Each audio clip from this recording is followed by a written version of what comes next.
C'est marrant parce que au fur et à mesure où je préparais les analyses, je me suis rendu compte qu'il y a quand même beaucoup de combats à featherweight, c'est très attendu.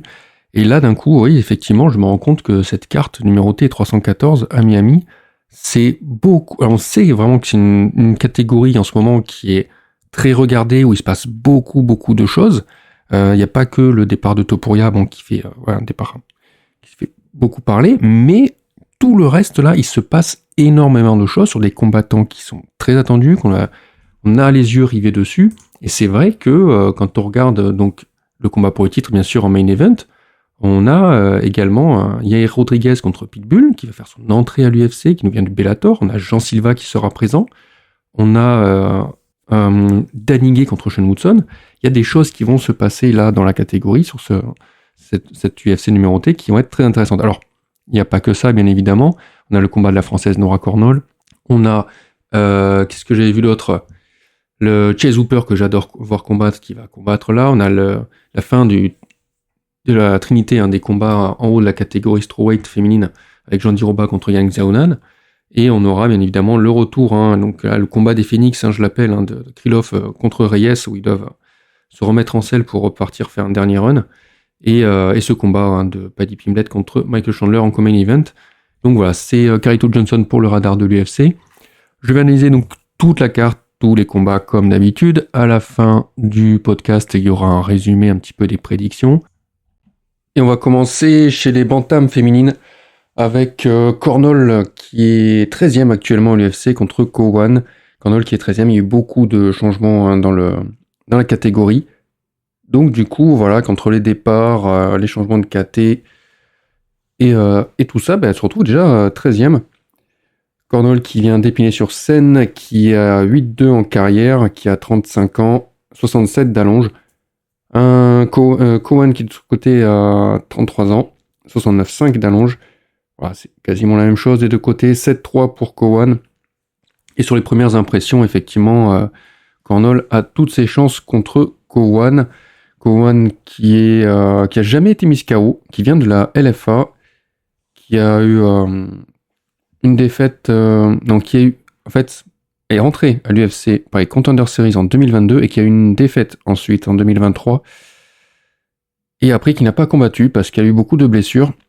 Pendant son combat, en plus, il a eu des problèmes avec la pesée pour faire le poids contre Hort, donc c'était en 2023, où elle partait déjà en underdog. Donc voilà, de son côté, Cornol, on sait que voilà, elle est dangereuse, avec son Muay Thai, elle est dans la cage plus souvent, plus fréquemment. Donc il y a beaucoup de choses qui sont pour Cornol. Mais voilà, après, en creusant un petit peu, en essayant de voir vraiment ce que valait Cowan concrètement, et qu'est-ce qui dans son jeu pourrait embêter Cornol, j'étais assez surpris de trouver quand même pas mal de choses. Déjà, son combat contre Hort, qui était invaincu à l'époque, la Canadienne était à 5-0. Déjà, la victoire est assez serrée, enfin la défaite assez serrée. C'était un combat bien disputé, donc c'est pas forcément tout perdu du côté de Cowan. Montrer que c'était pas forcément très propre dans son jeu, mais ce qu'on va voir déjà, c'est que les deux combattantes ont du mal avec le cardio qui chute quand même de manière visible, et qui a des conséquences, la perte de défense debout, une perte de précision, les bras ballants, qu'il y a des mauvaises esquives, on sent que ça rate pas mal de choses des deux côtés. Au niveau de la lutte et du grappling, j'ai l'impression que les deux vont s'annuler, c'est-à-dire que toutes les deux sont tellement solides, on va dire, en défense, même en clinch contre la cage, que ce que l'autre va proposer à l'offensive risque de vite être contré par l'adversaire. Donc ça risque de s'annuler des deux côtés, même si je trouve, mais après ça a vérifié que Cornol a quand même un meilleur sol à l'heure actuelle. Mais voilà, si Cornol tente d'aller au contact, aller au clinch, elle risque de se faire renverser. Ça ne m'étonnerait pas. Dans le jeu de Cornol, alors Cornol a de très bons leg kicks, elle a un Muay Thai très dangereux, comme j'ai dit, championne de France de Muay Thai. Ce qu'il y a de très intéressant chez Cornol là, qui va être important, c'est qu'elle fait en général des sidesteps après ses frappes. Et ça, c'est important parce que si elle reste devant Cowan, Cowan, on sait qu'elle envoie d'excellents crochets en punish, si l'adversaire ne recule pas. Donc ça, c'est être important. On a vu Cornol envoyer, c'est rare, des high kicks, on a vu contre Mullins. Et ça, Cowan a du mal à s'en défendre, notamment au fur et à mesure du combat. Plus le combat avance, plus c'est difficile pour elle j'ai dit, un perd en défense, debout. Donc ça pourrait être intéressant. En plus du reste, pour Cornol, il y aura des passages assez rigolos, on va voir, parce que Cornol, Nora, en fait, elle a des feintes qui sont assez efficaces, il faut lui reconnaître. Et alors que Cowan, de son côté, elle a des check hooks tout moisis, hein, mais vraiment. Donc ça va être assez rigolo quand Cornol va faire une feinte, de voir un petit frappe comme ça de Cowan qui partir dans le vide. Ça va être assez marrant. Cowan qui commence à être de plus en plus statique, hein. Enfin, je trouve vraiment dans la cage, elle bouge pas très bien. Donc il y a vraiment des choses qui sont pas vraiment top, hein, du côté de Cowan. Après, elle aussi, en Muay Thai, elle est pas dégueulasse. On voit en rupture, elle peut envoyer des choses assez intéressantes au contact.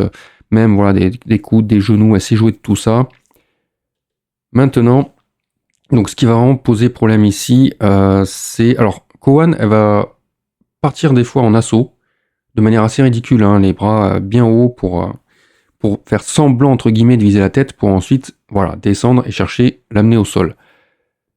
Le problème, c'est que Cornol, on l'a vu, soit elle recule pas, on l'a vu contre Mullins, mais aussi on l'a vu dans ce même combat reculer en ligne, hein, sur les assauts de Mullins. Attention, là, c'est bien de faire des sidesteps après les frappes qu'on envoie, mais c'est aussi bien, de manière défensive, de savoir travailler sur les déplacements latéraux, de faire, voilà, de pas forcément reculer en ligne, parce que, même si, voilà, encore une fois, si Cowan amène la lutte de cette manière, Cornol n'aura pas forcément de mal à s'en sortir. Toujours ce problème, hein, de lutte, hein, c'est que même si ça ne va pas aboutir à grand chose et qu'il y a une bonne défense en face, bah, ça peut compter quand même, hein, comme du contrôle, donc il faut vraiment faire attention à ne pas être trop contrôlé, en fait, hein, d'être de manière défensive, même s'il n'y a pas de danger.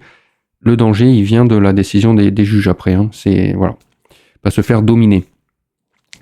Autre chose, donc, intéressante qu'on peut noter ici, c'est les amener au sol. Donc, j'ai présenté une façon que Cowan a d'amener au sol, mais c'est pas la seule. En fait, Cowan attrape souvent les kicks de ses adversaires. Et là, il y aura pourtant de grandes opportunités, hein, pour Cornol, hein, d'envoyer ses middle. On sait que Cowan se mange tous les middle. Comme je dis, elle est vulnérable au high kick. Et comme je dis, elle a de très bons leg kicks, hein, du côté de Cornol. Mais le problème d'envoyer ses pieds comme ça, c'est que Cowan risque de les attraper pour amener au sol. Et ce n'est pas la seule. Alors, Cowan, de son côté, n'est pas en reste au niveau des kicks. Elle est side kick. Vous allez voir, hein, ces séquences où on envoie un kick puis un autre kick derrière. Elle sait très bien jouer. Alors, Cowan, c'est une kickeuse, hein. Elle est gauchère, elle est lutteuse et kickeuse. Sauf que il y a également les genoux qu'elle attrape au contact. Elle s'attend de toute façon à ce que Cornol ou n'importe laquelle de ses adversaires lui envoie un genou en contact, en clinch, ce genre de choses. Elle va l'attraper également pour amener au sol. Donc il faudra faire très attention aussi à ces moments-là. Après, bon, à part ça, il n'y a pas grand-chose de particulier à dire sur ce match-up. Ça reste à l'avantage de Cornol, bien sûr.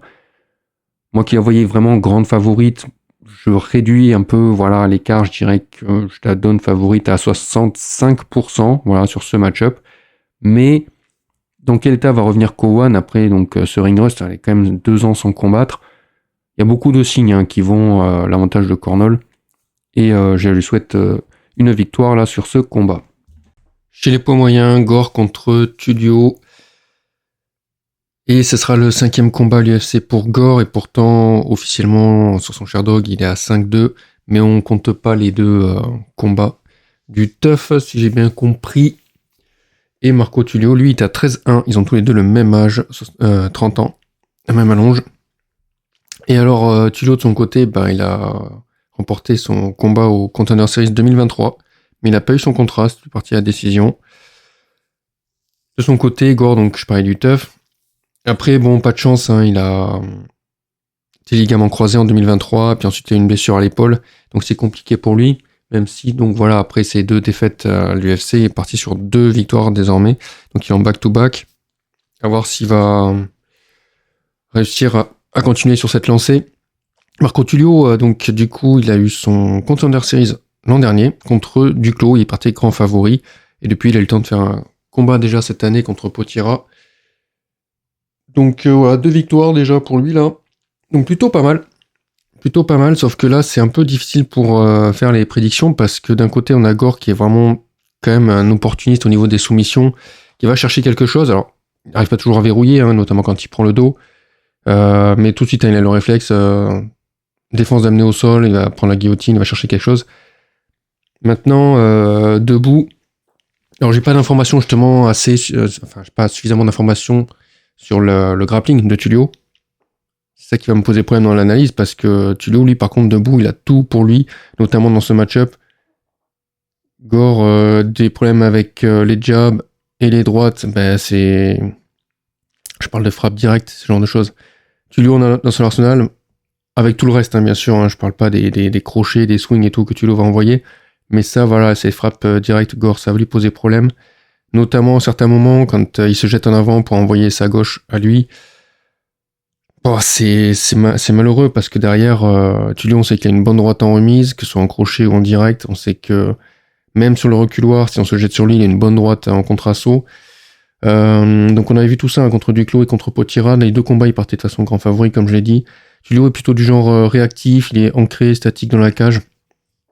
Par contre, voilà, l'offensif contre la cage, c'est pas top, c'est vraiment mauvais. Il envoie des coudes quand même.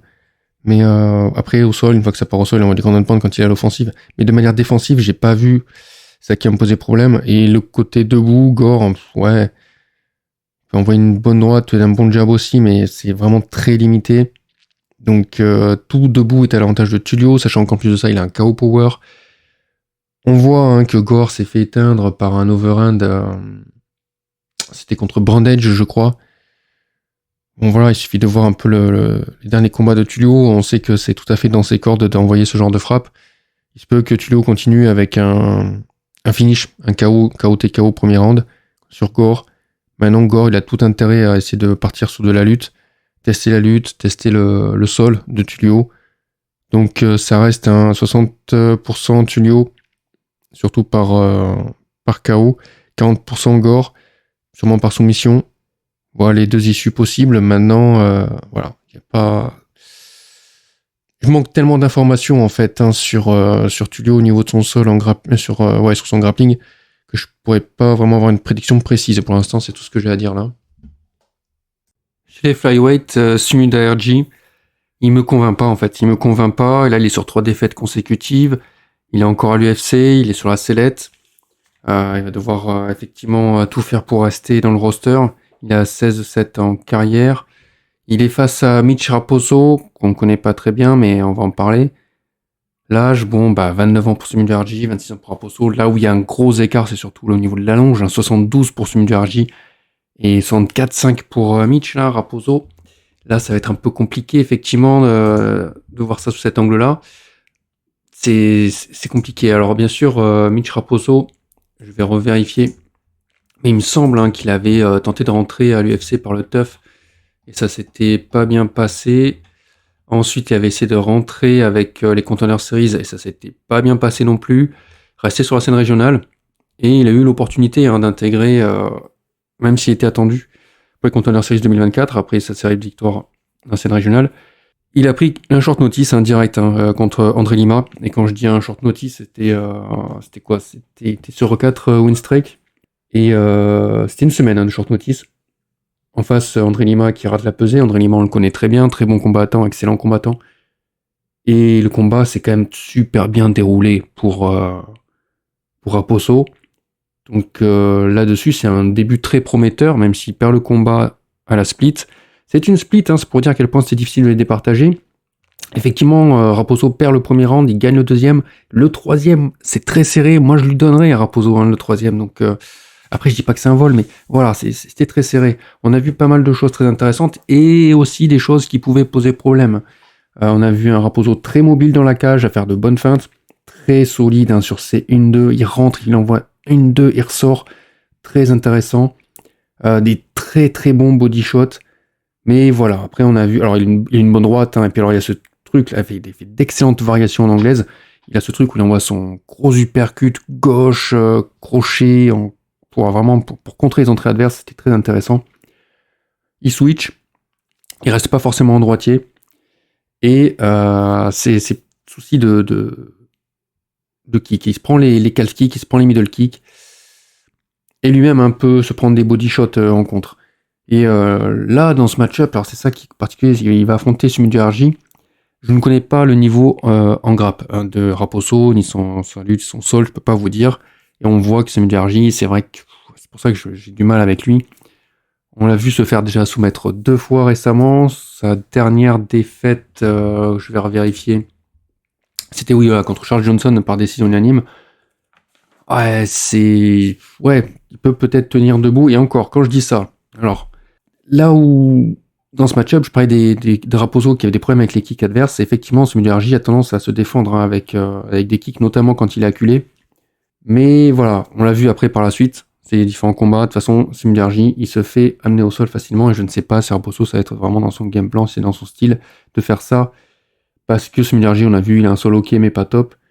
Là où ce qui va pour moi être encore une fois pas forcément dans ce combat, c'est là où j'aimerais avoir plus de réponses du côté de Raposo, et c'est pour ça que j'attends de voir ce combat. J'attends de voir ce que vaut Raposo, et c'est une bonne opportunité ici contre un combattant qui est vraiment en train de sortir, qui est vraiment sur la sellette. Une énergie sensible au low kick au niveau de ses assauts et tout ça. Et pareil, est-ce que Raposo va penser à en envoyer? Je sais pas comment ça va se passer. Au niveau de l'histoire de single leg du côté de Raposo, mais est-ce que ça va fonctionner autant? C'est-à-dire que il peut lutter et faire du sol, mais à quel niveau c'est ça en fait contre un Sumuderji qui est pas folichon quoi. Et là où ça va être plus ou moins déterminant encore une fois dans ce match-up, et on l'a vu encore contre Johnson, Sumuderji il a un striking qui est puissant mais approximatif quoi, et il a un cardio qui chute au deuxième round. Il perd vraiment en défense debout au niveau du striking là, c'est pas bon au niveau de sa défense. Donc, pour moi, il y a vraiment des chemins de victoire pour Raposo. On a vu qu'il peut faire un très bon deuxième round, on l'a vu contre Lima. Un troisième round serré. Est-ce qu'il va encore perdre une split là? Moi, je pense que c'est très serré. Je sais pas c'est quoi les codes. Je vais regarder. Ah, Sumuderji qui est favori, Raposo, underdog. Franchement, déjà, j'irais pas mettre une pièce sur Sumuderji, c'est sûr. Mais moi, je verrais bien Raposo. Je vous dis, c'est très serré. On est sur du 50-50 et je partirais même... j'ai vraiment du mal. Peut-être que je suis biaisé. J'ai du mal avec Sumuderji. Et Raposo, j'attends tellement de voir de choses de sa part. Peut-être que je suis biaisé. Je dirais un 52-53% pour Raposo, là. Pour le combat suivant, chez les middleweight, un combat entre Cédric Dumas et Michal Oleksiejczuk. Tous les deux le même âge, 29-30 ans. Mais Dumas a beaucoup moins de combats pro en carrière. Il a 10-2. Alors que Michal, lui, polonais, est à 19-9. Michal polonais, alors que Dumas, lui, sera à domicile puisqu'il est de Floride. Alors là-dessus, on voit que Dumas n'a jamais perdu la décision et que Michal, on se pose la question, comment ça se fait qu'il soit encore à l'UFC? Sharapouddin était son dernier combat sur son contrat, qu'il a perdu par décision. Finalement, il a été reconduit apparemment. Ce qui m'étonne un peu, mais voyons voir, parce que c'est quand même un combattant moyen. Dumas, alors c'est ça où le matchmaking est excellent, c'est que Dumas, lui, j'ai l'impression qu'il est encore en train d'apprendre. C'est encore un apprenti, un apprenant. Donc, on va voir ce que ça va donner. Michal, lui, il semble plutôt plafonné, on va dire. Il est gaucher, il a moins d'allonge dans ce match-up, 74, alors que Dumas en a 119. Qu'est-ce que ça peut nous donner ici, dans cet affrontement? Il n'y a pas grand-chose qui va vraiment, comment dire ça, rentrer en collision au niveau de l'analyse, à part le fait que Michal, il feinte beaucoup, mais il avance, il va en avançant vers son adversaire, il cherche à briser la distance. Et Dumas, on l'a vu encore son dernier combat contre Tululin, il s'accule un peu tout seul, et puis une fois qu'il est acculé, peut-être chercher une amenée au sol. Mais sinon, pas grand-chose. Michal a lui un bon crochet du gauche, quand même assez sensible au niveau des genoux et des body shots, tous les coups au corps. Faire attention à ça, en plus en tant que gaucher, là. Il est vite quand même débordé par les mouvements adverses. Attention à la mobilité de son adversaire. Dumas peut travailler là-dessus. Il doit quand même encaisser beaucoup, il n'est pas très bon en dirty. Il se défend pas bien des soumissions, de toute façon il n'aime pas le sol. Mais il peut quand même amener au sol et envoyer du grand and pound. Dumas, lui, alors c'est assez compliqué. Assez compliqué, alors il a de très bons jabs, on l'a vu encore contre Tululin. On l'a vu aussi envoyer des bons jabs en contre-entrée, mais il a tendance à se répéter. On l'a vu troisième round contre Azaitar. Donc, il faut voir comment Michal va gérer ça. Il y a aussi des bons stop kicks et des bons push kicks. Point faible de Dumas, c'est effectivement ses droites, ses overhands. Alors, Michal est gaucher, je veux dire, ses bras arrière. On a vu Ruziboev et Tululin lui en envoyer de bons. Il est quand même... Il y a un progrès, en fait, dans debout, c'est que je le trouve moins vulnérable au contre. Maintenant, Il est toujours un peu, mais voilà, on sait qu'au début, oh là là, les contres, il se les prenait parce que, ouais, pareil, ça manquait encore de mobilité après ses frappes, de gestion après ses frappes. Maintenant, ça va, il le gère un peu mieux. En ce qui concerne le sol et le grappling, il a un bon scramble, on l'a vu contre Frumd, hein, il a un sol offensif qui se cherche encore. Alors, qui se cherche encore. Ça, on l'avait vu contre Brundage, hein, on voyait que c'était encore un étudiant, il essayait de bien écouter son coin, savoir qu'est-ce qu'il devait faire. Mais il s'est amélioré quand même en lutte, en grappling, on l'a vu encore contre Tululin. Donc, il y a des progrès visibles du côté de Dumas, mais j'ai des gros doutes sur son cardio déjà. On l'a vu, Tululin ou Frumd. Et j'ai pas compris contre Frumd pourquoi il tape, pourquoi il quitte comme ça. Donc j'ai du mal à... Ça s'explique aussi pourquoi des fois il va pas jusqu'à la décision, il perd pas la décision, parce qu'il lâche l'affaire peut-être un peu trop tôt. Michal, non, il risque d'y aller jusqu'au bout. Je ne sais pas trop dans ce match-up. Moi, je trouve que le matchmaking est intéressant, mais pour la prédiction, c'est un peu compliqué. Michal a quand même un peu... Enfin, disons que Dumas, pour moi, il n'est pas encore fiable, il n'est pas encore abouti. Je trouve ça trop tardif d'ailleurs. J'ai l'impression qu'il fait des progrès visibles, mais pas forcément sur ce qu'il devrait prioriser. Léger avantage pour moi, pour Michal, mais c'est vraiment, on est sur un 53% entre grosses parenthèses. On part chez Featherweight avec Elkins contre Erosa. Elkins qui a 29-11 en carrière, Erosa à 30-11. Mais il y a un écart puisque Elkins est à 40 ans alors qu'Erosa a 35 ans. Plus d'allonge du côté d'Erosa également, 74-5 pour 71 seulement pour Elkins. Et alors, qu'est-ce qu'on peut dire là-dessus entre Darren Elkins et Julian Erosa? Julian Erosa, il est grand, il est né à Seattle. Et il est plutôt à l'aise avec sa taille et son allonge. Il fait de bonnes feintes, il a un menton un peu douteux, franchement... J'ai des doutes sur son menton.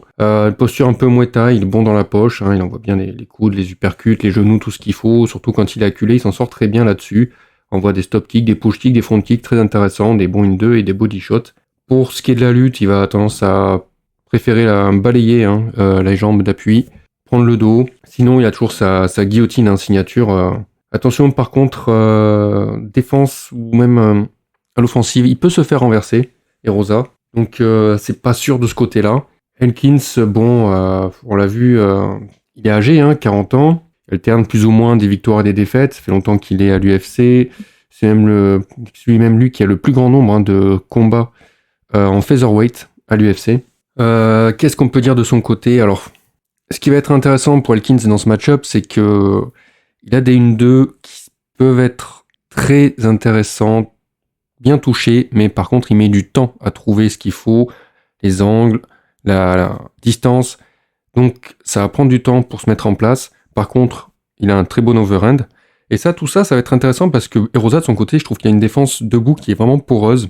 Il va prendre des coups. Ça peut jouer dans ce match-up. Il a également, Elkins, des bons jabs. Alors, des jabs, des side steps pour envoyer un jab. Il envoie aussi des jabs au corps. Là aussi, pareil, si c'est assez rapide, assez vif, Erosa peut se les manger. Et surtout, Erosa, comme j'ai dit, plutôt un style Muay Thai. Donc, bon à la poche. Chercher plutôt à être à close range, dans la red zone. Et Elkins, on sait qu'il peut envoyer de très bons crochets dans ces zones-là. Intéressant du coup de son côté. Elkins, par contre, il a tendance à trop se jeter en avant. Mais il y a son slip and counter qui peut lui permettre de marquer, de cogner sur... c'est les jabs d'Erosa où il se jette pour envoyer un jab. Là, une bonne lecture d'Elkins peut jouer là-dessus. Bon, le problème, c'est qu'effectivement, en termes de lutte et de grappling, quelles que soient plus ou moins les tentatives d'amener au sol d'Elkins, il va le faire, c'est un très bon grappleur. Mais il y a toujours ce risque d'Erosa qui mette une soumission dessus. Donc c'est assez dangereux, il sera obligé d'aller sur ce terrain. Mais on l'a vu dans son dernier combat, il s'en sortait très bien contre Pineda. Pineda d'ailleurs qui a raccroché les gants après ce combat, parce que voilà, Elkins avait fini. Et Elkins l'avait battu. Mais voilà, le problème d'Elkins, c'est qu'il est âgé, il accuse son âge, on le voit vraiment dans la cage, c'est très dur dès la fin du premier round. Déjà, le cardio il est plus là, donc ça devient très difficile pour lui. Voilà, je disais qu'il allait au sol. Pourquoi? Parce qu'il y a il a un super grand endpoint, très très sale, qui fait très mal. Mais voilà, pour amener au sol, il va envoyer des single legs téléphonés. Tout ça, c'est pas bon. Donc ouais, Erosa risque de l'emporter. Sûrement, je le vois à 70% dans ce match-up. Mais voilà, faut voir un petit peu. Tout n'est pas non plus fini pour Elkins. Mais Erosa a vraiment beaucoup de choses là qui sont pour lui. Notamment, voilà, c'est surtout Elkins, le problème c'est ça, c'est son âge. Là, on le voit vraiment, ça fait partie de ses combattants, on voit vraiment l'âge se fait ressentir dans la cage. Pour la suite, on part chez les lightweight avec... Ah ça va être difficile à analyser celui-là. Hooper contre Miller. Aïe, aïe, aïe, aïe, waouh. Hooper contre Miller. Forcément, je l'attends bien sûr, parce que Hooper, je suis, si vous le savez, un grand fan de Hooper dans la cage, en fait. Comme je le dis, ça fait partie de ses combattants, je les attends pas vers le sommet, mais en tout cas, dès qu'ils sont dans la cage, c'est toujours un régal de le voir Hooper travailler au sol, vous le savez. Et en face, en plus, c'est Miller qui est un vétéran de l'UFC. L'UFC depuis 2008, c'est le record à l'UFC de 45 combats, 28 victoires, vraiment. Il a 38-18 d'ailleurs en carrière et Hooper a 15-3. Mais voilà, forcément, hein, tout de suite, l'âge, il y a un écart. On est à 25 ans chez Hooper, très jeune, qui a encore beaucoup de choses à faire, à travailler. Et de l'autre, 41 ans pour Miller, 16 ans d'écart. 74 d'allonge pour Hooper, on va en parler, puisqu'il est grand, il a une grande allonge. Et c'est plutôt une bonne chose pour lui. 71 hein, pour Miller d'allonge. Tous les deux sont gauchers.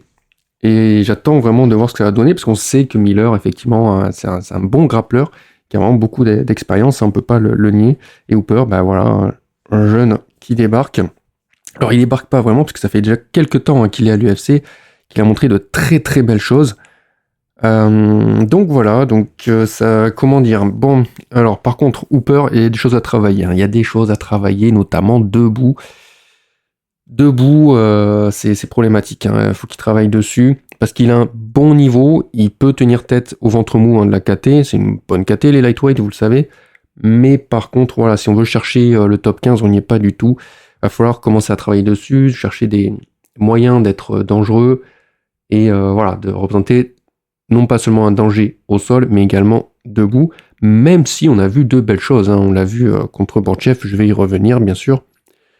Mais voilà, il y a ensuite autre chose à travailler chez Hooper, punaise, c'est sa musculature. Oh là là, qu'est-ce qui paraît frêle pour la KT. Ça fait peur à voir, hein, de le voir monter dans la cage et de se dire, waouh, mais lui, lui met une baffe, il tombe. Bon, heureusement, il se débrouille très bien, hein, mais voilà, puis en plus, il s'en sert très bien aussi au sol de son physique, mais voilà, ça manque quelque chose, et encore une fois, comparé au top 15, il y a encore des choses à travailler, mais voilà, il a 25 ans, on peut se projeter dans 5-10 ans et voir s'il travaille tout ça, et voir où est-ce que ça peut le mener. Pour l'instant, je dirais pas que c'est prometteur ou quoi, hein, c'est juste qu'en l'état, Hooper, c'est un régal de le voir travailler au sol, ça me suffit largement pour l'instant, je ne voyais pas me projeter sur d'autres choses, mais c'est vrai que s'il travaille sur ça, sur ce que j'ai dit, ah oui, là par contre on peut partir sur des discussions bien sérieuses. En face, Miller, donc, alors, effectivement, vu l'écart d'âge, tout ça, machin, on pourrait se dire, Hooper pourrait partir favori sur les pronostics, notamment le côté redoutable de son sol, et sans cesse, il va travailler, chercher des soumissions, c'est vraiment très très dangereux. Mais Miller, il n'est pas, voilà, il a l'expérience, il n'est pas dégueu au sol, il sait très bien se défendre, il sait très bien amener des bonnes choses. Un combattant qui a beaucoup de finish. Alors comme je dis, comme ils sont tous les deux gauchers, bon, déjà, on va voir comment chacun se débrouille. Ils ont l'habitude de combattre en général contre les droitiers. Bon, Miller, combattu forcément contre tout le monde, contre tous les profils. Donc, lui, ça va pas lui poser de problème. Miller, lui, vient de faire déposer les gants à Jackson. Hein. Jackson qui montait un peu voir les lightweight parce que chez les featherweight, il avait un petit peu du mal. Bon, voilà, sur ses 5 derniers combats, je crois que Jackson était à 4 défaites, une seule victoire. Il a lâché l'affaire. Bon, je trouve ça un peu dommage parce que c'était quand même pas dégueu ce que proposait Jackson, mais après c'est vrai que s'il cherchait à atteindre un top 15 quelque part ou plus, oui c'est sûr qu'il n'y était pas. Voilà, bon tant pis. Mais bon voilà, Miller hein, qui est toujours là, toujours présent. Comme c'est classique, hein, c'est le vétéran qui reste un bourbier en fait. Il y a des vétérans, on en a parlé plus tôt, je crois que c'était pour Elkins. Voilà, il y a des vétérans, c'est fini. C'est fini, là on se dirige vers la sortie. Miller, il n'y a pas de signe, hein. Il enchaîne, il a des victoires, là encore récemment, et notamment là sur Damon Jackson.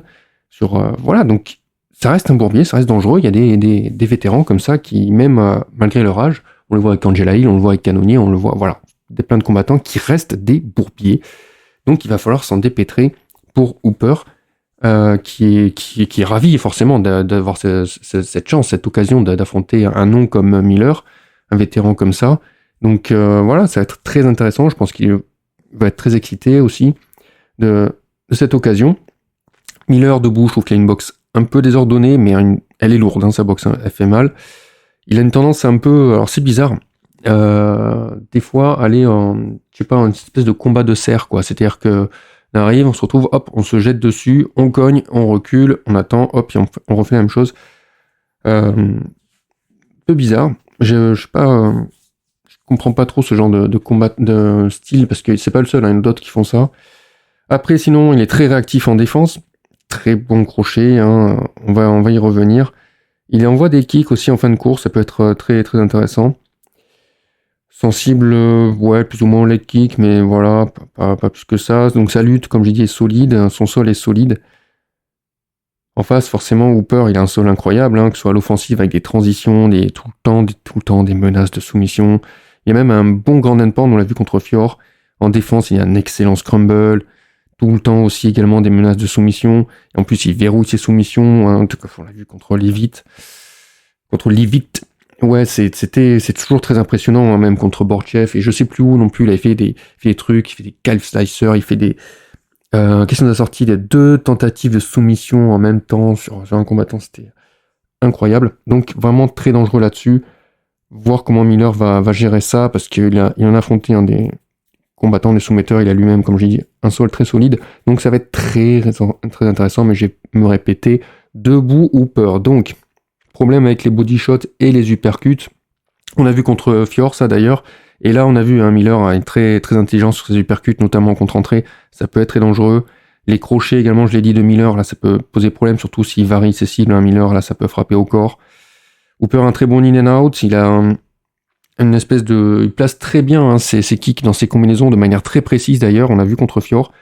Il y a un très bon in and out, il a des contres qui sont vraiment corrects, très bons, donc ça aussi il faut faire gaffe à la façon dont Miller va rentrer, rester au contact puis ressortir. C'est rester trop longtemps au contact, attention, Hooper peut le contrer quand même.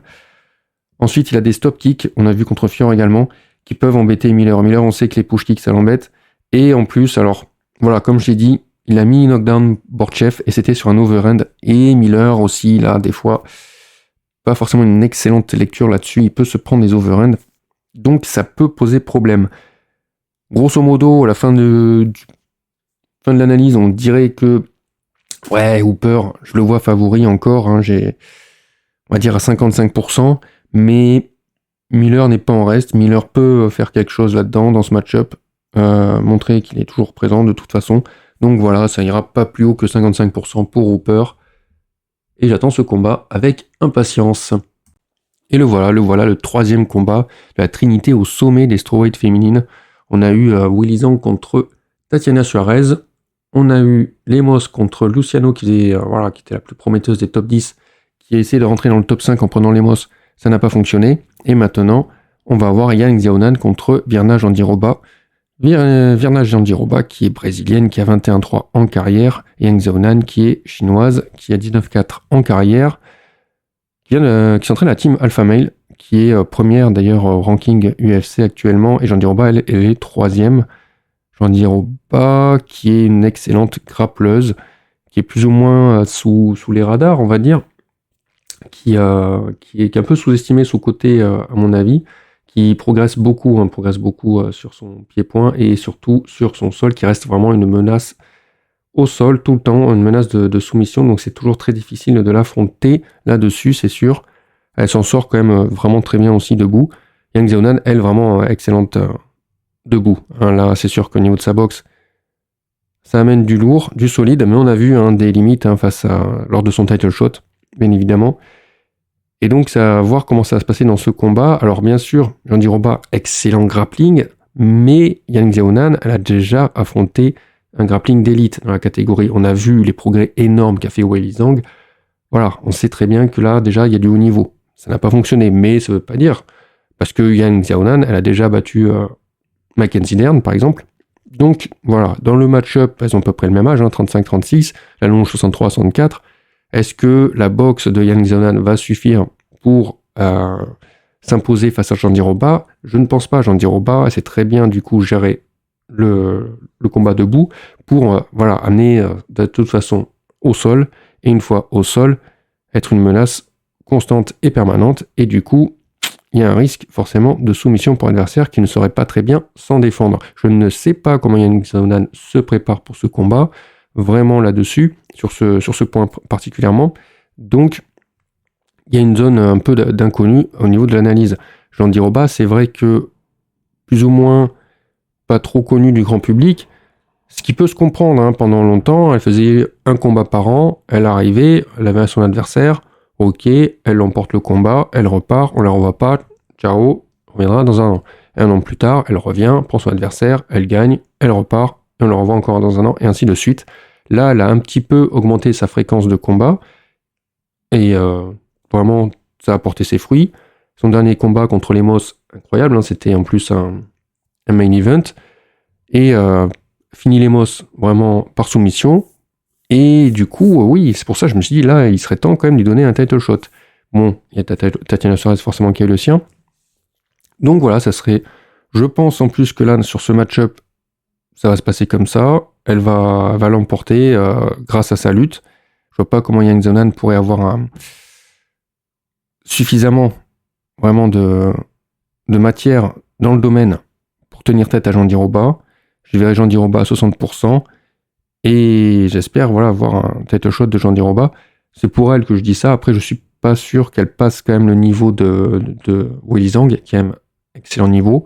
Mais c'est vrai que par curiosité, j'aimerais quand même voir un Jandiroba Tatiana Suarez en 2025. Mais bon, je pense pas que ce sera à l'ordre du jour. On retourne ensuite chez les featherweights avec Dan Ige contre Woodson, combat attendu. Dan Ige, voilà, qui a en 2024 son nom qui est ressorti plusieurs fois, est très, très présent dans la cage, à des moments très, très intéressants. Les short notices de 4 heures contre Lopez, ce combat contre Murphy. Très intéressant d'Aniguer sur ce parcours-là. À peu près le même âge avec Woodson, 33-32. Par contre, Ige a bien plus de combats, 18-9 en carrière, et Sean Woodson à 13-1. Alors, Dan Ige est dans le top 15 actuellement dans le ranking UFC. Woodson tente du coup là de rentrer dans le top 15. Il y avait déjà une occasion, finalement ça a été avorté. Woodson, lui, aussi en 2024, pas mal, 3 combats, 3 victoires. Il est de Saint-Louis, dans le Missouri. Sa seule défaite en carrière, c'était contre Erosa par soumission. Donc c'est intéressant à souligner là, parce que vraiment peu de probabilité que Dan Ige aille chercher à le soumettre. Dan Ige qui s'entraîne à l'extrême couture, qui lui n'a jamais été fini. Vraiment, ces 9 défaites, c'est des décisions. 2024 intéressant pour Dan Ige également, parce que malgré que ce soit des défaites, il a montré d'excellentes performances, vraiment de très bons combats contre Lopez et Murphy. Il a quand même un momentum, malgré tout ça, c'est assez marrant. Alors, chez Fight Minds, le classement n'est pas du tout le même, 17 pour Dan Ige, et Woodson est classé 9e. Woodson réputé pour ses longs segments, 78 d'allonge, 71 seulement pour Ige. Donc c'est un classique Woodson. Alors classique, ça je vais vous le dire, le dernier combat de Woodson contre Fernando Padilla, rien de nouveau sous le soleil. Fernando Padilla, je n'ai pas du tout compris, grosse déception pour ma part. Il est arrivé pas du tout préparé, j'ai l'impression qu'il n'avait jamais vu un combat de Woodson avant d'entrer dans la cage. C'était hallucinant. Il faut savoir que Woodson, il fait un énorme travail de diversion, avec une espèce d'image de désinvolture en fait qu'il peut donner, alors que ça cache bien évidemment un très bon jeu debout, un excellent pied-point, où il se sert très très bien de son allonge, très très bien de ses segments bien évidemment, et ça peut piéger certains combattants. Alors à ses débuts on le voyait, ces espèces de gestuels complètement toqués, on a l'impression qu'il avait des problèmes nerveux, on comprenait pas ce qu'il faisait avec ces espèce de feinte, vraiment debout. Et après, on voit que au fur et à mesure que le combat avance, les combattants voient que c'est la poudre aux yeux, commencent à bien mieux le gérer, et il se retrouve un peu malmené, le Woodson. Il arrive quand même à avoir ses victoires, mais voilà. Fernando Padilla, lui, est arrivé, je sais pas, c'est un peu dans le jeu aussi de Woodson, d'être sous-estimé par ses adversaires, et d'en profiter. C'est ce qu'a fait Fernando Padilla, il a sous-estimé, je pense, Woodson, ou je ne sais pas, arrivé dans un style complètement différent, Padilla complètement décontracté, c'est ce que voulait créer Woodson, et voilà, ça n'a pas loupé, il s'est fait avoir, mais vraiment comme un bleu, quoi. Ce qui est intéressant dans le jeu de Woodson, c'est que, malgré tout ça, où il va faire semblant d'envoyer des frappes complètement non académiques, on va dire, je t'envoie une baffe, je te fais un high kick mais complètement ridicule ou genre de truc. Ça cache bien évidemment, c'est encore une fois pour c'est juste une diversion, montrer que c'est bon, tu peux te mettre à l'aise, je suis pas très doué, alors qu'en fait si, là où il va cogner dur, c'est que sur le travail où il a l'air un petit peu désinvolte, pas du tout, il faut vraiment vérifier ses appuis, les appuis quand il frappe, et quand il veut frapper, pas quand il fait semblant, il fait croire qu'il veut frapper alors qu'en fait non. Les moments où il veut frapper, regardez bien ses appuis, il s'en sert vraiment pour ajouter à son pouvoir, son knockdown power, et du coup, ça fonctionne, mais c'est bien caché, hein. C'est bien caché pour ses adversaires qui ne sont pas alertes. Bon, maintenant, normalement, ça fait longtemps qu'il est dans le roster, longtemps qu'il combat de la même manière. Là, il n'a pas eu besoin de montrer autre chose que ses bases, hein, les bases de son jeu dans son combat contre Padilla, ça suffisait largement. Mais il y a d'autres combats où on a beaucoup plus d'informations pour voir après comment ça évolue. Il a également envoyé d'excellents calf kicks, comme il fait. Voilà, il n'y a rien de plus sur ce dernier combat. Mais voilà, donc il faut vraiment avoir l'œil. Et une fois qu'on a l'œil, normalement, ça passe assez simplement. Il n'y a pas trop de danger concernant Woodson sur les combattants du top 15. En général, ils sont quand même assez professionnels et ils font attention à ce qu'il y a en face. Là, Danny comme je vous dis, il s'entraîne à Extreme Couture. Normalement, il devrait être averti. Il sait qu'il a un adversaire qui sera atypique debout. Il sera préparé, je pense. Et je vois pas Danny rencontrer des gros problèmes contre Woodson. Voilà, je lui donne une victoire à 60% là-dessus sur ce match-up. Je sais que Woodson part favori. Voilà, je pense que il a une bonne cote en ce moment. Il est bien vu. Mais ceci dit, voilà, une fois qu'on est au courant que c'est de la poudre aux yeux, tout ça, machin, on arrive très bien à s'en gérer. Alors quand je dis la poudre aux yeux, au niveau de sa gestuelle, hein, bien sûr, au niveau de ses frappes, non, il cogne dur, comme je l'ai dit, il sait très bien comment faire pour cogner dur. Donc voilà, faudra se méfier, mais une fois qu'on se méfie, ça passe. Light heavyweight maintenant, et ça y est, c'est Krylov qui sera de retour normalement, espérons, contre Dominique Reyes. Krylov, alors sur le classement UFC, il est 8ème, Reyes est 11ème. Chez le classement Fight Minds, on voit que Krylov lui est 14ème alors que Reyes est 5ème. Donc il y a un écart là-dessus, au niveau de l'appréciation du classement, de part et d'autre. Mais c'est surtout intéressant, c'est de voir que Krylov, 39 en carrière, 32 ans, 35 ans du côté de Reyes, qui est à 14-4. Et Krylov, donc, qui est ukrainien, il sort de 2 ans d'inactivité. C'est ça qui est intéressant. Alors certes, il aurait dû combattre l'an dernier contre Murzakanov, je crois. Murzakanov s'est retiré du combat. Donc le voilà en fait en 2025, de retour. Long ring rust, 2 ans quand même. Reyes, lui, par contre, il est revenu. Ce qui me fait dire qu'on est un peu sur un combat de Phoenix qui reviennent là pour essayer de chercher peut-être une dernière run à l'UFC, voir comment ils vont s'en sortir en 2025. Jusqu'où ils peuvent aller, jusqu'où ils peuvent remonter. C'est ça qui va être intéressant. Et ils s'affrontent du coup entre eux. Et c'est ça qui est marrant. Reyes, on voit que bon, il est gaucher. Aucune défaite par soumission en carrière. Beaucoup de victoires par KO. De l'autre côté, Krylov, lui, ses soumissions, il soumet ses adversaires, mais c'est généralement des guillotines ou des étranglements arrière. Et seule défaite par KO, il faut remonter en 2013 et c'était au 3e round. Donc pas forcément de chemin clair là sur le papier, sur le Sherdog de victoire pour l'un ou pour l'autre. Reyes qui va se relancer donc du coup parce que voilà, il y a eu donc cette décision contre John Jones, excusez-moi. Contre John Jones, après quoi il tombait un petit peu vraiment il est tombé, c'est la chute quoi, avec 4 défaites consécutives. Considéré après, il a eu des bons moments à l'UFC, donc ils l'ont gardé, et il va rester gatekeeper du top 15, affronter, c'était qui, Jacoby, Smith, donc voir ce que ça peut faire, et là il se relance du coup, ça y est, c'est reparti, là il faut repartir du coup sur une nouvelle run, essayer de remonter dans le classement, elle a l'air bien motivée par ses victoires par finish récentes, donc il y a de quoi faire. De son côté, Krylov, faut revenir dans les débats, parce qu'il se fait complètement oublier, le pauvre. Krylov avec des bons kicks, front kick, stop kick bien timé d'ailleurs, ça c'est intéressant. Des bons genoux en clinch, des bons middle kicks aussi. Très solide sur ses assauts. des combinaisons variées avec des kicks à l'intérieur, donc très très bon. Au niveau du grappling, donc très bon grappling défensif et même en solo offensif, on peut le souligner. La lutte offensive, je la trouve moyenne, voire bof quand même. Après, il s'en sert pour temporiser aussi, donc c'est pas mal, mais c'est pas folichon non plus. De son côté, Reyes, bon, les middle kicks sont timides. Plutôt le type genre à premier round, on va dire, bondir. On voyait pas mal de feintes très intéressantes. Des leg kicks, des cross jabs, lui aussi envoie des genoux. Bon, pas mal de choses dans le jeu de Reyes, de toute façon vous le connaissez. Ce qui nous intéressait là sur ce match-up, on voit un Krylov qui fait une espèce de cadrage un peu à la Jason Voorhees. Il va mettre la pression comme ça, de par sa présence. Mais vraiment pas forcément ce qui va perturber Reyes. Je pense qu'il va suffisamment être assez mobile dans la cage pour gérer ça. Krylov qui a des problèmes de recovery, voir s'il va en profiter, Reyes dans ces moments-là, pour le frapper. Avec ce cardio douteux du côté de Krylov, qui peut placer des fois sur le reculoir quand il fatigue, mais il reste constant quand même tout le long du combat.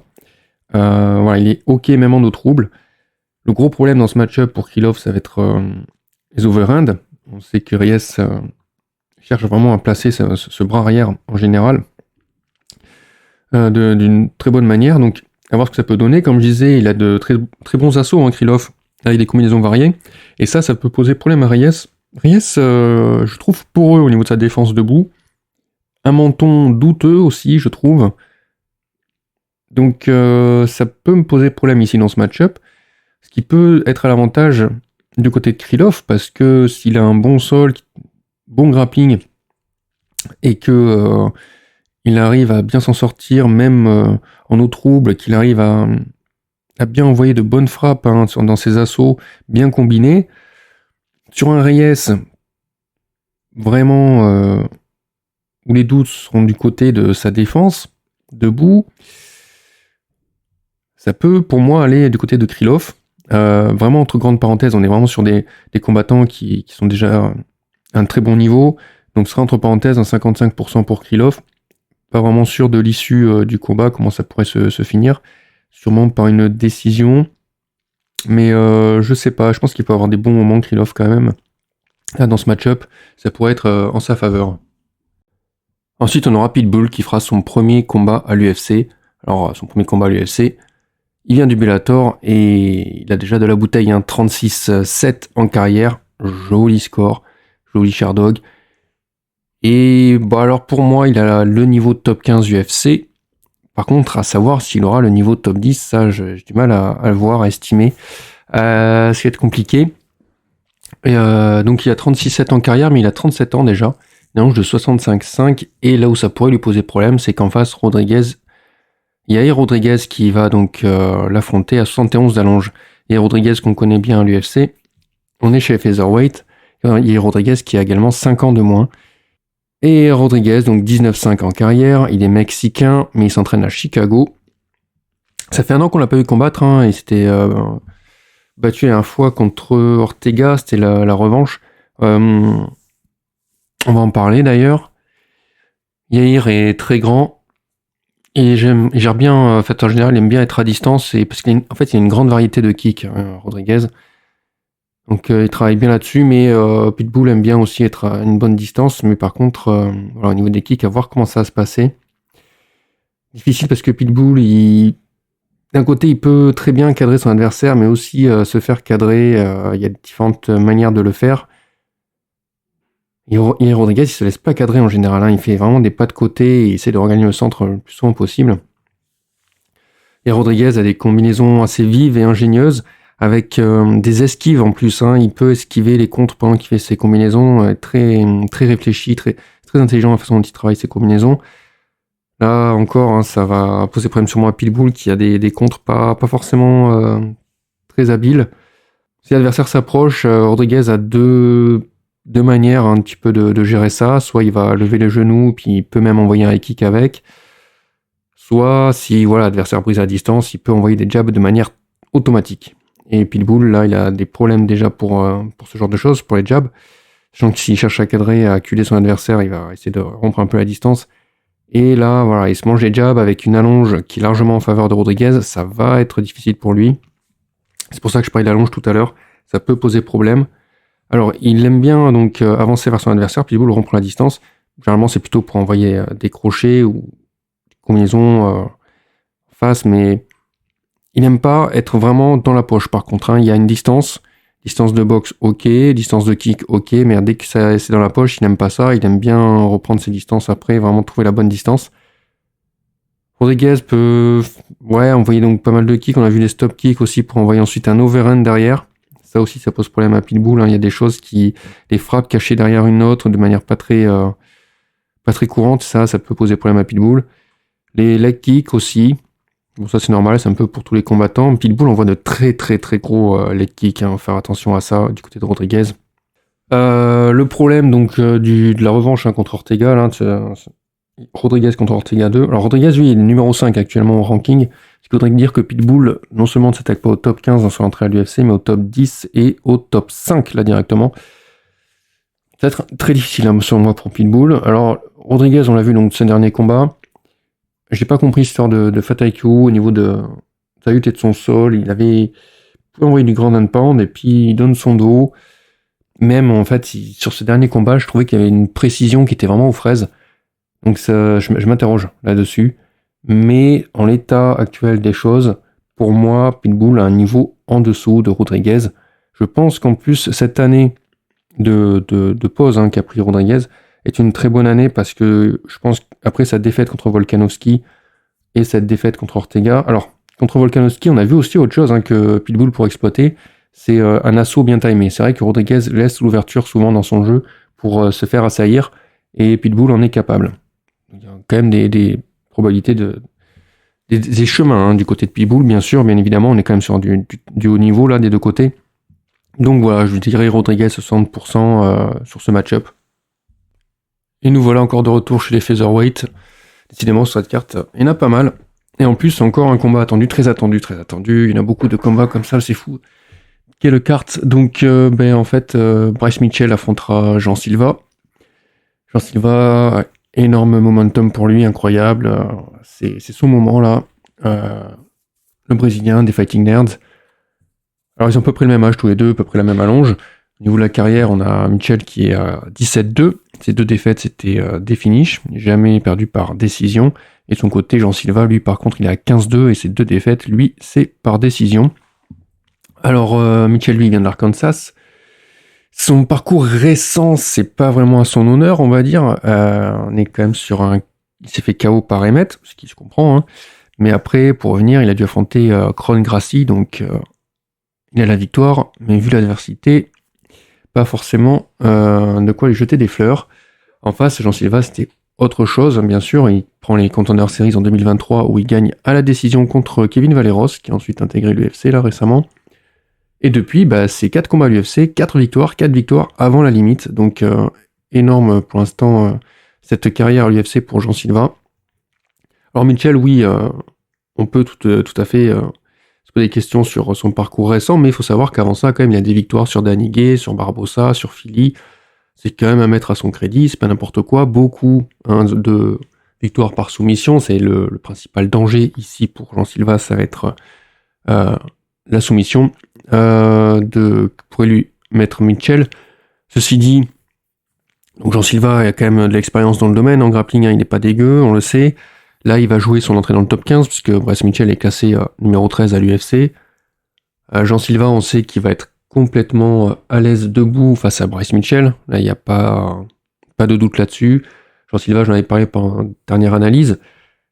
Debout, c'est excellent, c'est intelligent, c'est vraiment travailler sur la gestion du combat tout au long des 15 minutes. Il sait très bien où est-ce qu'il va mener son adversaire, il le mène par le bout du nez, il lui fait faire ce qu'il a envie, comme un marionnettiste.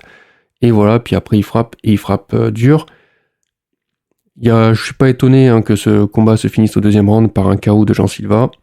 Ce sera même ma prédiction, je dirais à 70% Jean Silva vainqueur. Sur la lutte, il saura très bien se défendre, je pense, contre Bryce Mitchell. Maintenant, je pense pas que Bryce Mitchell puisse temporiser le combat pendant 15 minutes avec juste du grappling. Ça ne se passera pas comme ça. Donc voilà pour ce combat. Co-main event de la soirée chez les lightweight, Michael Chandler contre Paddy Pimblett. Chandler, 23-9 en carrière, il est 7ème de la KT actuellement à l'UFC. Pimblett, quant à lui, est 12ème à l'UFC, 22-3 en carrière. Et à peu près la même allonge, plus d'allonge du côté de Pimblett. Chandler qui s'entraîne au Cliff FC. Je ne suis pas hype par ce combat, je vais pas vous mentir. Déjà, bon, de base, je suis pas fan de Pimblett. Chandler, je suis pas. De toute façon, Chandler, c'est quand même 4 défaites sur ses 5 derniers combats. Dernière victoire, je crois que c'était contre Ferguson.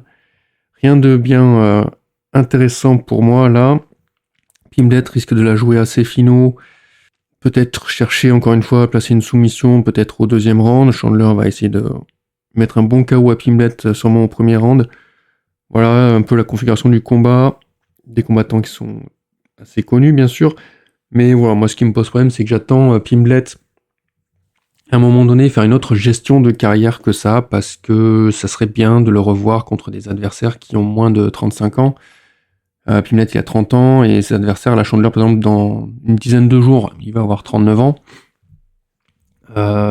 Si on regarde au niveau de son Sherdog, Green avait 37 ans et demi passé, Ferguson il avait 39 ans et demi passé, Vargas avait 36 ans et demi passé. Donc non, là, moi, je vois pas trop l'intérêt d'aller dans un EHPAD pour taper des vieux. Après, voilà, c'est des noms, j'ai respect à eux, c'est des grands combattants. King Green, on le sait, tout ça. Ferguson aussi a fait son temps. Bonne chose pour tout le monde, mais le problème, moi, c'est ça, c'est que Pimblett, j'aimerais vraiment le voir taper des plus jeunes, plus, je sais pas, nouvelles recrues, des choses. Il y en a beaucoup qui montent. Les lightweight, on sait qu'il y a beaucoup de combattants très dangereux. Machin, et je pense que là, à chaque fois, il choisit. Il a beau parler blablabla sur les réseaux, des call-out Thiago, il peut même call-out John Jones s'il veut, je m'en bats les couilles. Le problème, c'est que quand il signe les contrats, on sait contre qui il les signe, quoi. Et ça me pose un peu plus de problèmes.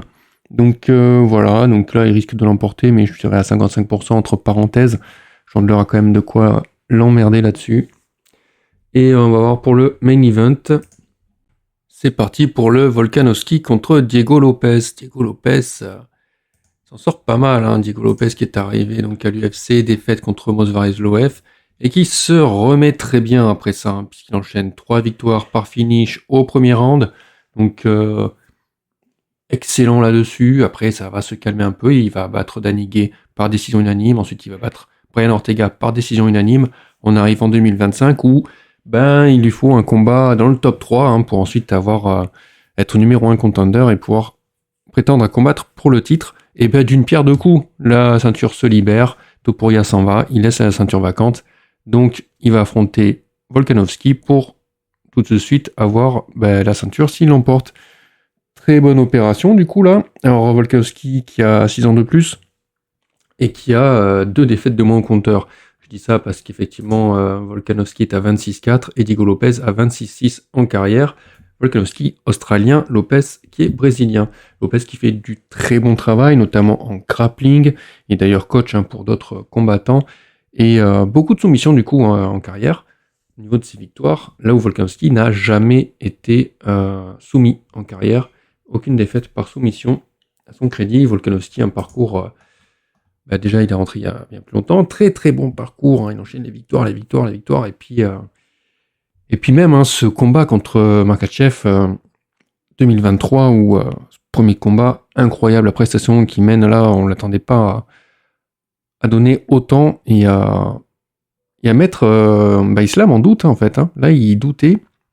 Et du coup, ensuite, c'était un très bon combat. Ensuite, il va battre Yair Rodriguez. Voilà, il a sa ceinture. Effectivement, il y a cette revanche contre Makhachev, et là, c'est à partir de ce moment-là que les choses se gâtent un peu, j'ai envie de dire, parce que là, il se fait finir au premier round, il était pas prêt, il se prépare plus pour ses combats, il envoie en pensant que ça suffit, de toute façon, il a déjà toutes les compétences nécessaires. Le voilà qui va reprendre ensuite ce combat contre Ilia Topuria, il se fait de nouveau avoir, et la question se pose dans comment il va appréhender la suite. Heureusement, ça va faire plus d'1 an, du coup, depuis le combat contre Topuria, qu'il n'a pas combattu, qu'il aurait... Normalement, je pense que, voilà, prend le temps de faire le travail sur lui, le travail psychologique, le travail aussi de préparation pour se remettre dans une optique de challenger, entre guillemets, hein, de pas se dire tout est acquis, je suis le roi du monde des featherweight pour l'éternité. Non, voilà, là tout est remis en cause. Faut le faire, ce travail. Je pense qu'il a fait, je pense qu'il va venir quand même avec un peu plus de détermination que pour ses 2 derniers combats. Mais malheureusement, le prime est passé, j'ai l'impression quand même de son côté, là où Diego Lopez, lui, a quand même beaucoup de lumière sur lui, la hype est en train de monter, ça a mis du temps, mais c'est là, c'est présent. C'est peut-être un peu tôt selon moi pour Diego Lopez, mais il a tout à fait ses chances ici. Voilà, c'est très serré sur le papier. Je pense qu'il manque encore juste quelque chose à Diego Lopez. Je partirais sur un Volkanovski à 55%, mais j'ai peur encore une fois d'être biaisé par cette entre guillemets, cette nostalgie, mais c'est vrai que le Volkanovski des grands jours montre de très belles choses, de grandes choses. Quand on a affronté, voilà, quand on revoit le combat de Makhachev, le premier combat contre Makhachev, est-ce que vraiment il va craindre du gros grappling ou genre de choses très lourd, en plus sur la KT du dessus? Ah voilà, je me dis là, qu'est-ce qu'il va proposer Diego Lopez à ce niveau-là? Debout, il est pas en reste, hein, Diego Lopez, mais comment dire ça? Il y a quelque chose en plus du côté de Volkanovski debout, on le sait, notamment quand je l'ai dit sur ces grands jours. Donc voilà, c'est très serré, mais Lopez a tout à fait ses chances. Là, Diego Lopez, il pourrait très bien l'emporter. Donc voilà, ça va être très intéressant, une carte vraiment, une carte folle. Et voilà. Et bien comme vous l'avez entendu, pas trop de temps pour faire cette analyse, donc du coup j'ai préféré me concentrer sur des combattants qu'on connaît peu, forcément là, toute la main card. Je me suis pas trop attardé dessus, je pense que de toute façon il y aura à boire et à manger sur différents podcasts, vous allez être servis. Pour ma part, donc voilà, je trouve cette carte vraiment très impressionnante, vraiment très, très intéressante, il y a incroyable, pas mal de combats, vraiment j'ai hâte, quoi, beaucoup d'enthousiasme là-dessus, sur cette UFC, donc Miami, UFC numéroté. Beaucoup de bonnes choses, les prédictions s'affichent là, actuellement sur YouTube pour le résumé le total. Voilà, par contre du côté du challenge, pas grand chose, hein, pas grand chose franchement quand on voit les combats qu'on peut avoir. Qu'est-ce que j'ai? Effectivement, Tulio, pas de value, hein. Il y a vraiment Erosa non plus. Donc il me reste Jean-Di Roba, Rodriguez, Silva et les underdogs, hein, Raposo et Higuet. C'est tout ce qu'il y a pour cette semaine au niveau du challenge. L'UFC suivant, si je dis pas de bêtises, sera Kansas City. Donc voilà, on se retrouve du coup la semaine prochaine